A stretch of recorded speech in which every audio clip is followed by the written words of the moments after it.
Good morning. Welcome to you all. In science, in fourth chapter, materials, metals and non-metals, we discuss about the physical properties of metals and non-metal and their example. And today we will discuss the chemical properties of metals and non-metals. So firstly, we understand what is chemical properties.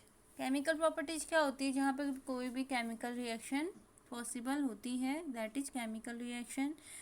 So in metal the chemical properties reaction with oxygen. हमने सबने सुना है rusting. हम जैसे simply लोहे को कुछ time क्या करेंगे, एयर और पानी की प्रेजेंस में छोड़ देंगे तो उसमें क्या होता है, जंग लगना स्टार्ट हो जाता है. उसे हम क्या बोलते हैं, रस्टिंग बोलते हैं. तो वो किसकी वजह से हो रहा है? Because there air and water is present, so that's the reason they are rusted.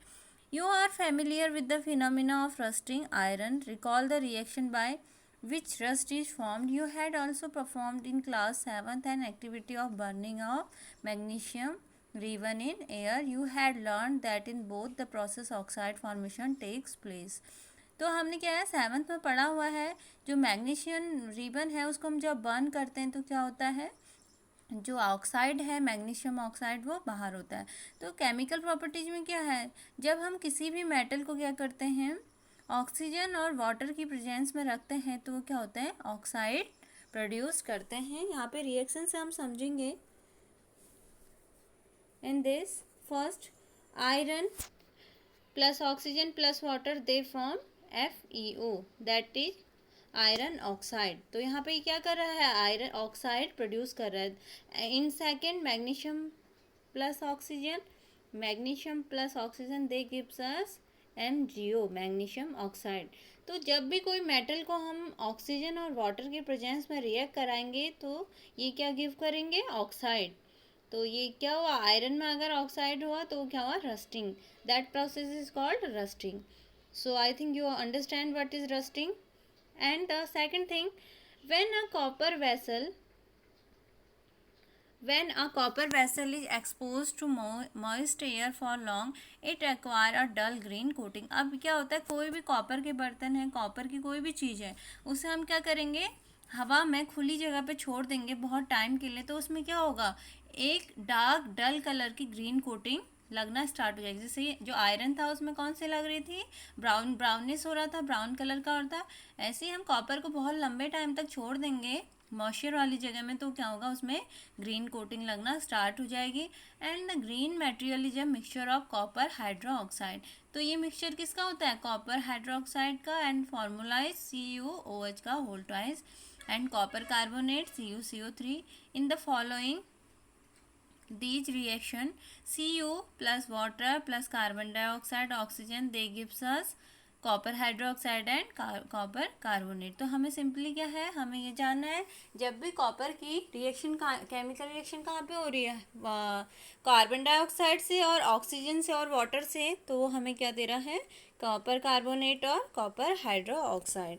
So now recall the activity of burning magnesium ribbon. The ash obtained on burning magnesium ribbon is dissolved in water and tested for its acidic या basic nature.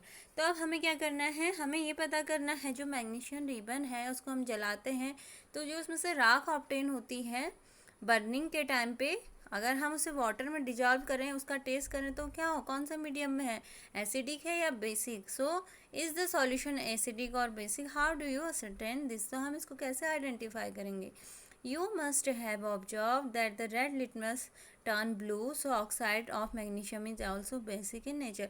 तो इस activity में क्या होता है, जो water में magnesium ribbon के राख है, अगर उसको डालते हैं और उसे हम क्या करेंगे, लिटमस पेपर में डालेंगे तो क्या होगा, उसका ऑब्जर्वेशन हमें क्या होगा, जो लिटमस पेपर है वो रेड लिटमस पेपर किस में टर्न हो जाता है, ब्लू में.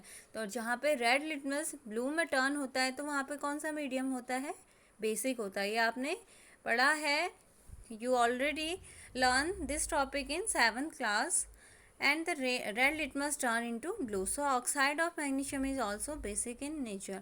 तो जो मैग्नीशियम के ऑक्साइड होगा MgO होगा वो क्या होगा, basic in nature. That is basic in nature because the red litmus paper turn into blue litmus paper. Let us now observe the reaction of non metal with oxygen. तो हम जो non metal है उनके reaction से क्या होता है, non metal में कौन सा आता है, जैसे कि like a sulphur.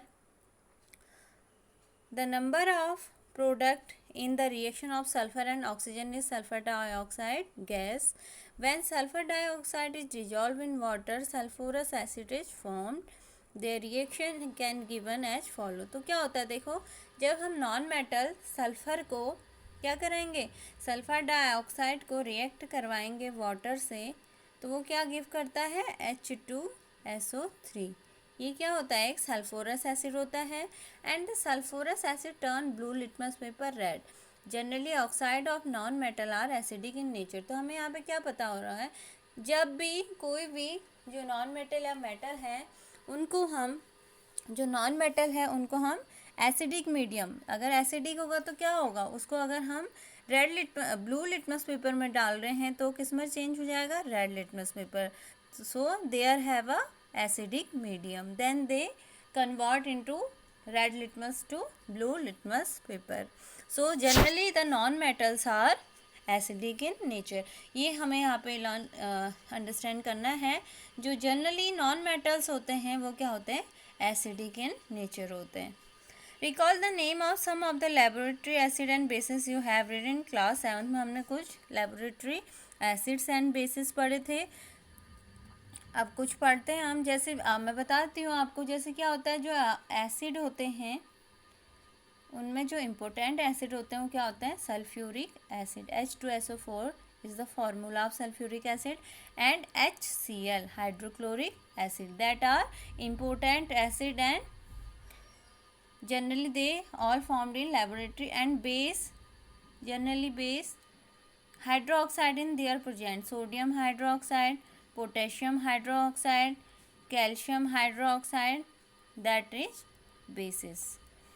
So metal are generally basic in nature and non-metals are acidic in nature. Then we see the B, reaction with water.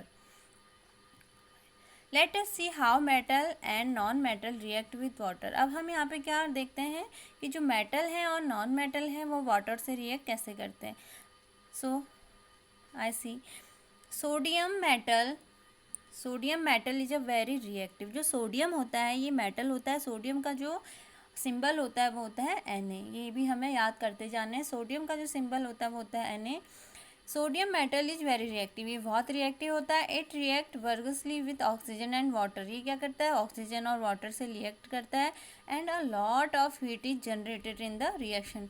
तो जब जहाँ पे रिएक्ट करेगा वहाँ पे क्या होगी, बहुत ज़्यादा अमाउंट में हीट जनरेट होगी। It is therefore stored in kerosene. तो हम इसको किस में स्टोर करते हैं, कैरोसिन ऑयल। आप जानते हैं मिट्टी तेल भी जिसे बोला जाता है। तो जो ये बहुत इंपॉर्टेंट क्वेश्चन है, जो सोडियम है वो क्या होता है, very highly reactive metal, that's the reason we stored in a kerosene.